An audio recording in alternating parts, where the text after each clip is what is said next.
PM आवास पर फिर हुई हाई लेवल मीटिंग। रक्षा मंत्री राजनाथ सिंह, सीडीएस और तीनों सेना अध्यक्ष ने पीएम से की मुलाकात। आगे की रणनीति पर मंथन।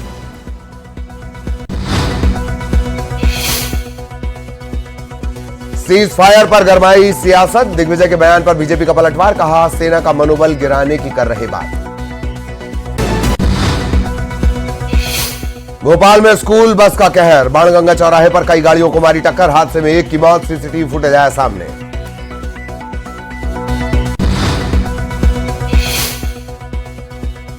इंदौर में पैसों के लिए मजदूर का मर्डर। फुटपाथ पर सो रहे मजदूर की पत्थर से कुचलकर हत्या। जेब से पैसे निकालकर भागता दिखा आरोपी। बलरामपुर में बेखौफ खनन माफिया। कांस्टेबल को ट्रैक्टर से कुचला, मौके पर मौत। अवैध रेत खनन रोकने गई थी पुलिस। विराट कोहली का टेस्ट क्रिकेट से संन्यास का ऐलान। कहा, मैंने क्रिकेट और टीम को बेस्ट दिया।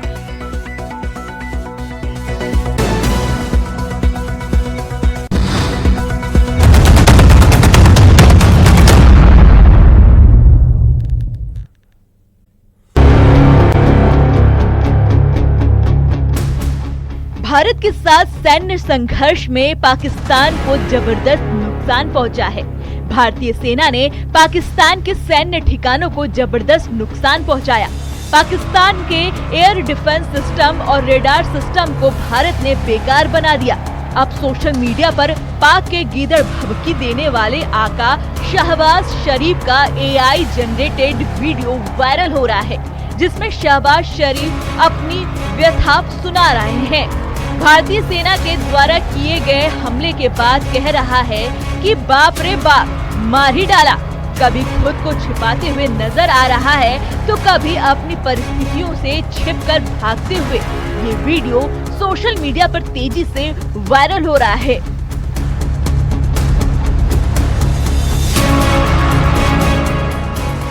भारतीय सशस्त्र बलों की कार्रवाई में पाकिस्तान के एडीआर और रडार सिस्टम पूरी तरह से ध्वस्त हो गया है। भारतीय सेना ने पाकिस्तान के लैंड और एयर असिस्टेंस को नुकसान पहुंचाया, यानी भारत की कार्रवाई से पाकिस्तान के सैन्य ढांचों को जबरदस्त नुकसान पहुंचा है। पाकिस्तान की तस्वीर भी बदल गई है। अब ऐसा ही एक एआई जनरेटेड तस्वीर सोशल मीडिया पर वायरल हो रहा है, जिसमें पाक रक्षा मंत्री भारत से माफी मांग रहा है। ख्वाजा आसिफ का एआई जनरेटेड वीडियो देखिए, जिसमें कह रहा है, अंकल अंकल बचा लो, अरे मोदी सर गलती हो गई, मिस्टेक हो गई।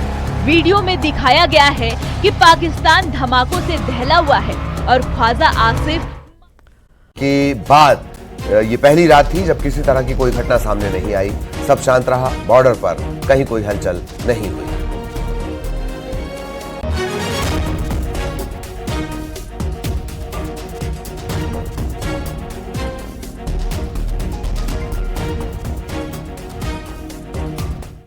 लाइन ऑफ कंट्रोल पर लगातार तनाव बना हुआ है। हालांकि सीज फायर हुआ था, लेकिन जब सीज फायर की वायलेशन हुई उसके बाद लोगों का भरोसा टूट गया और अब लोग जो हैं कई जगहों पे बंकर बना रहे हैं और जहां पे बंकर बने हुए हैं उनके दरवाजे पहले ही खोल दिए गए। और जब लगातार उड़ी इलाके में फायरिंग 2 नाइट्स तक हुई तो लोग बंकर में चले गए जिन जिन के पास थे, और बहुत सारे लोग इन इलाकों से निकल चुके हैं, खुद अपनी मर्जी से भी, और कुछ लोगों को इवैक्यूएट भी किया गया। मैं आपको दिखाने की कोशिश करूंगा। यहाँ पर बिल्कुल एक तैयारी चल रही है। जो लोग हैं उनको ऐसा लगता है कि हो सकता है कि लंबी जंग चले, तो इसलिए ये सीढ़ी वगैरह भी बना रहे हैं ताकि आसानी से ये देखिए, ये एक घर है, मैं दिखाने की कोशिश करूंगा। और अगर इनको लगता है कि कभी खतरा होगा, यानी अगर इस एरिया में ज्यादा फायरिंग हुई, तो अब ये सीढ़ी बना रहे हैं इसकी, ताकि इस बंकर में ये जा सके। और यहाँ पे ये बिल्कुल कंक्रीट है और अब इसको यहाँ पे तैयार किया जा रहा है, यानी अप्रोचिंग रोड। ये देखिए यहाँ पे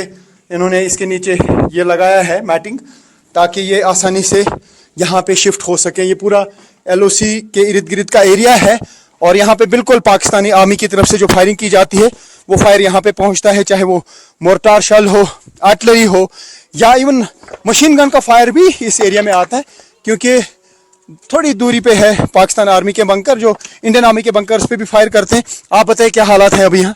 जी शुक्र अल्लाह का।